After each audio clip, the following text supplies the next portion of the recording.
Hi, so let me explain the SAP process in regarding to the clearinghouse. There are 6 steps. Step 1 is to find a SAP. I am a SAP professional. Step 2 is to actually log into the clearinghouse. After you have registered, you're going to log into the clearinghouse and you're going to select who your SAP. You are going to select your friends. If you decide to work with me, you will put my name into the box. Who is my SAP? Felicia Cameron. Once you hit select my name, you're going to hit send a request. After you hit send a request, I will then get an email regarding step 2. Step 2 is Clearinghouse asking me, do I agree to work with you through that email? Once I accept you, that will put you in step 2 of the Clearinghouse. And then now it will give me permission on the back end to enter your information. Step 3 is where we meet and do the assessment. I offer in person as well as telehealth Zoom meeting to do your assessment. During that meeting, we will meet where I do an assessment, where I ask you more information about that violation. I'm going to ask you about past and current alcohol and drug history, as well as assessing you with assessment question and asking you about your history in general.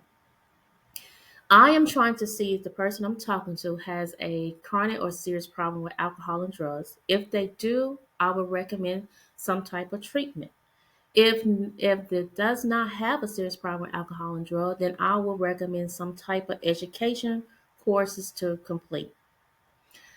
You will go after that meeting with me, you will go work on those recommendations that I gave you, and then you'll come back to meet with me, which is step 4, which is the follow-up meeting. At that time, I'm getting your information showing that you completed everything I recommend to you.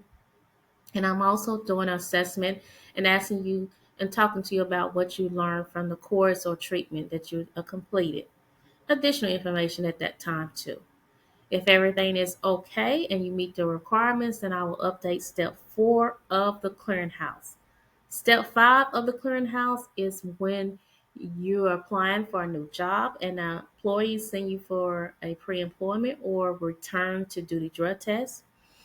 Or if you're returning back to your company and they send you back for return to do the drug test, which is the official, doing official DOT drug test. Once you pass that and have a negative result, the designated employer who they have will enter that step into the clearinghouse, step 5.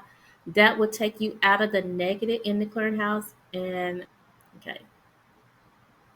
And so it will take you out of the red and put you in the green of the clearinghouse. Okay, so you will no longer be prohibited status. Then the last step is while you're working for that particular company, you will be doing step 6, which is your random follow-up testing. Okay, so if you have any questions, let me see, common questions people ask me how long this process takes. And I can't officially tell you how long this process takes because I have to do your assessment. And based on the assessment, it will help me determine if you're a person in need treatment or education and you completing those requirements. Okay. On average, if a person does not have a serious problem with alcohol and drugs, it could take a person less than 30 days. But if a person is going to be in a treatment program, it can definitely take more than 30 days, depending on that treatment program, how long you need to complete.